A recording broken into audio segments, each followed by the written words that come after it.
Okay, let's do this thing. Impact Wrestling review. A lot of things happened on this show tonight. Some stuff I didn't expect too. Now, this is the fallout from Victory Road last Saturday. I did watch that show. Pretty good show, I should say. But now the road to Bound for Glory actually begins from here. And what does Bound for Glory have coming up? Because we're only like, what, maybe 3-4 weeks away from the pay per view and whatnot. I disagree still with that very late start time. And I still think that's a bunch of bullshit. And I've already explained that before and whatnot, because I still don't understand why would you pick that late start time and still your biggest show of the year. Yes, you're working AEW, working with AEW, but do not take a back seat for them if they have a show on Saturday. Go on at the same time, or unless this is something I don't know what's being planned. I don't know, but my initial thoughts, I've already said that last week. I don't like the late start time. But moving on with this show though, as we kicked it off, Scott D'Amore was out there basically talking about Josh Alexander, confronting Christian Cage at Victory Road.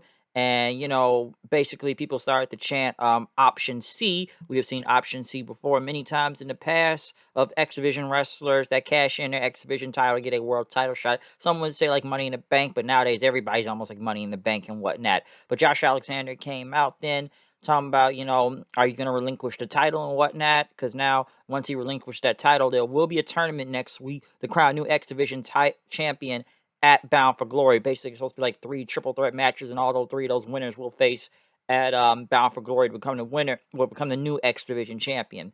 But Josh went on to say that the X Division title almost means everything to him. And it's almost for a reason. And he talked about 6 years ago and how he had regrets and he was in a hospital bed recovering from a career ending neck injury and whatnot. But he doesn't live with regrets and whatnot. He lives in the moment and he wants to be the face of this company and whatnot. And he needs to be the world champion and stuff. But as he kept talking, Christian came out saying, I respect you, Josh, and whatnot. And yes, you almost lost your career. I did lose my career for 7 years. And Christian talked about he had to scratch and claw his way back from retirement just to become a world champion again, to get back in the ring. But Christian says, I'm not laying down for anybody. I'm going to defend this title.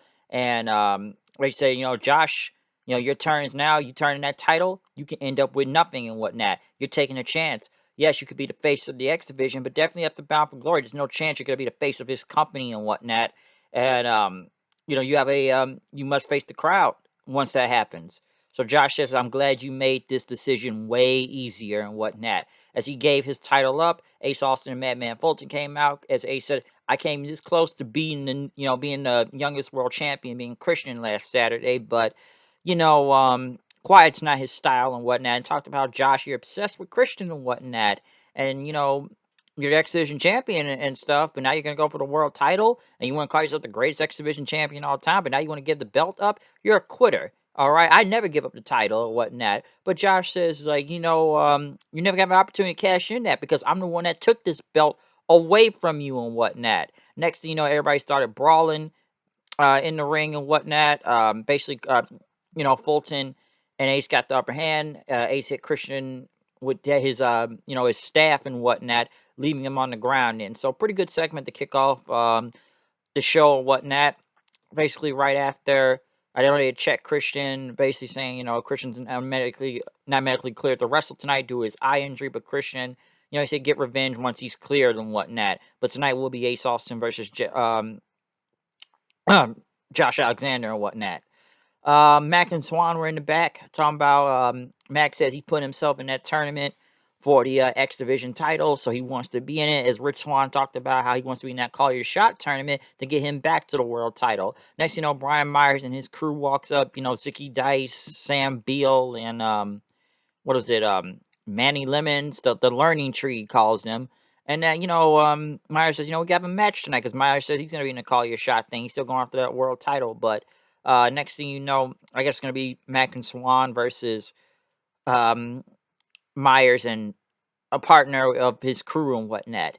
Next, Bullet Club came out. Hikuleo and Chris Bay, which was Hikuleo going against Dave Finley. Juice Robinson was out there. Good match. I don't know why they had Hikuleo make his first loss on this show. Like, this guy just debuted, last week and whatnot. And now he just lost a singles match to Dave Finley and whatnot. It didn't really make a lot of sense. Basically, it was a bit of a brawl then. And I got a phone call. As I was saying before the phone call, it's always a phone call and whatnot. But yeah, Hikuleo taking an L right here. Next thing you know, everybody's trying to start brawling in, juicing Finley had got the upper hand, but next thing you know, El Phantasmo came out, basically knocking him down and hitting this big like super kick. The loaded boot thing he had going on, which everybody at the Bullet Club's too sweet sign after that, after leaving Finn Juice on the ground. Yes, I do know some other Bullet Club members are in America right now, which are El Phantasmo and I think Taji Ishimori, if I'm not mistaken. I don't know how many others other than Jay White. I'm sorry if I didn't bring Jay White back and whatnot. I'm not saying they're leaving Chris Bay with the B, C level people of Bullet Club and whatnot. I already know some of them are in the G1 as it is right now, or just still currently in New Japan. But last time El Phantasmo, I don't think El Phantasmo really ever said anything. He was here, but did he ever really say anything the last time he was here? Um, I don't know, but we'll see what happens if more Bullet Club members start showing up in Impact and whatnot. Like I said, I would expect Jay White to be back, or at least I'm still waiting for Chris Bay to probably show up in New Japan at some point. But maybe after the G1, we'll see what happens. Violent by Design talked about how they beat up Rhino last week, and they didn't kick him out, but they wanted to send him a message and whatnot. He said he can act quick, so needs to come with an answer next week. Matt Cardona and Chelsea Green talk about how they won the match, at Victory Road, and that Mahab Bashir is injured and whatnot. Cardona said he's done with this, but Chelsea Green says, it's been a few weeks and now she's back for retribution and whatnot. Sue Young and her crew, I guess, looked like they killed one of the Swingers Palace or took one of their souls and whatnot. So the zombie thing continues. Rohit Raju went against Chelsea Green in a gender match. Match went on. Basically, we got the return of what was it? Raj Singh. I the Desi Hit Squad, or was it? No, it was Raj Singh, not Gunder Singh and whatnot. I haven't really seen these guys in a while. And whatnot since the Gama Singh. I know Raju's been on his own most of the time, and I guess Shearer's hurt, so maybe they sent Raj Singh out there. Hopefully, they don't really like reform the Desi Hit Squad, because I remember the Desi Hit Squad and they were just kind of jobbers most of the time. And Raju has kind of made his own name for himself at this point, so I don't think he really needs the Desi Hit Squad back unless they're going to be a force to be reckoned with. I ain't trying to see it. Eddie Edwards was in the back talking about what happened last Saturday with his wife Alicia getting powerbombed by Morrissey. Sami Callihan tried to calm down. Eddie says, you've done worse to Alicia, and Sami said he has, and you made me pay for it. But instead of bitching, let's go do something about it, and told the cameraman to follow him. They end up walking up on Moose first, taking him down. As they went to look for W. Morrissey then. Mac and Swan went against Brian Myers. I guess, since his students are ready, he brought out VSK. I've heard of VSK. I don't know a lot about him.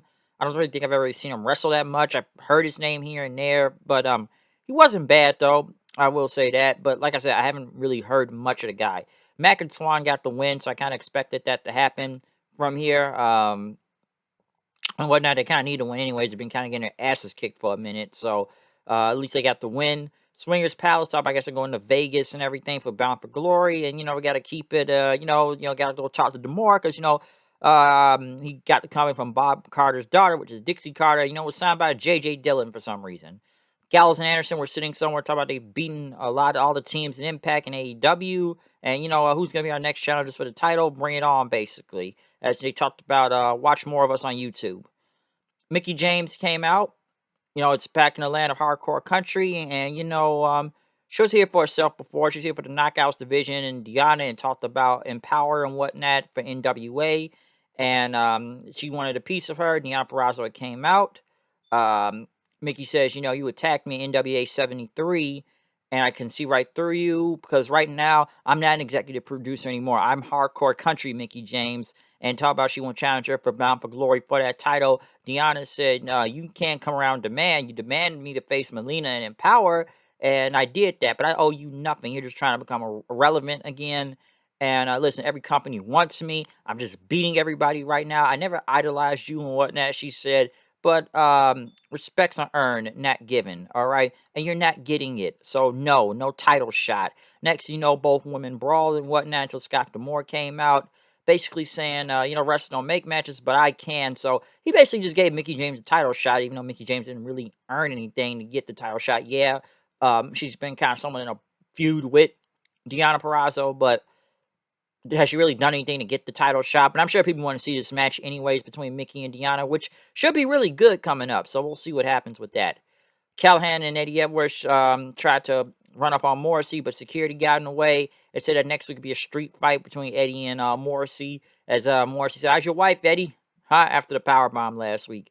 Gail Kim was interviewed talking about Knockouts Knockdown coming up. I know it's going to be a tribute to Daphne and everything. Basically, it's going to be an 8-woman tournament, 4 from Impact, 1 from, that's not from Impact, for a future title shot, the Knockouts title. The Influence showed up. Basically, we want those tag team titles. But he said, so does Rachel Ellering and Jordan Grace. So how about this? Whoever wins the #1 contenders match next week? In the main event, though, we got Ace Austin versus Josh Alexander. Very good main event, I should say. Probably the best match on this whole show. Very enjoyable. Josh ended up getting the win and whatnot. Fulton came out and attacked him right after, trying to beat up Josh. Christian came for the save then. They were able to knock the heels out, but then they started to argue with each other. Ace and Fulton got the upper hand. They were going to get that choke slam fold, but next thing you know, Christopher Daniels, the Fallen Angel, is back. Christopher Daniels came out. He has not been around in Impact or TNA in 7 years and whatnot. He cleared the ring.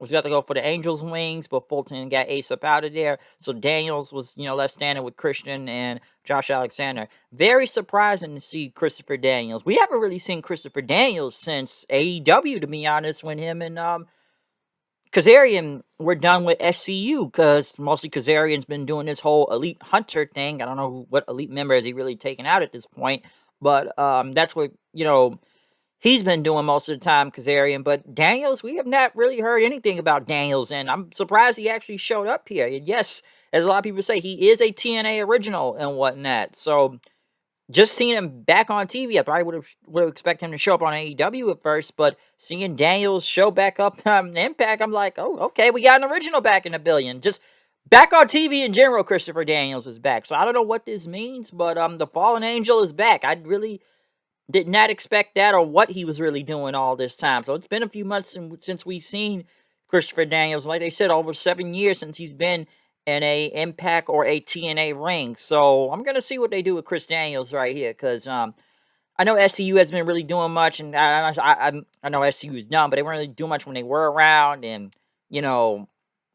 Scorpio Sky just kind of disappeared, and I think they were just getting wins on Dark and at that point. So the last time I really saw Daniels, he was bleeding heavily in that match against the Young Bucks. So we'll see what Christopher Daniels has coming up, especially being back in Impact.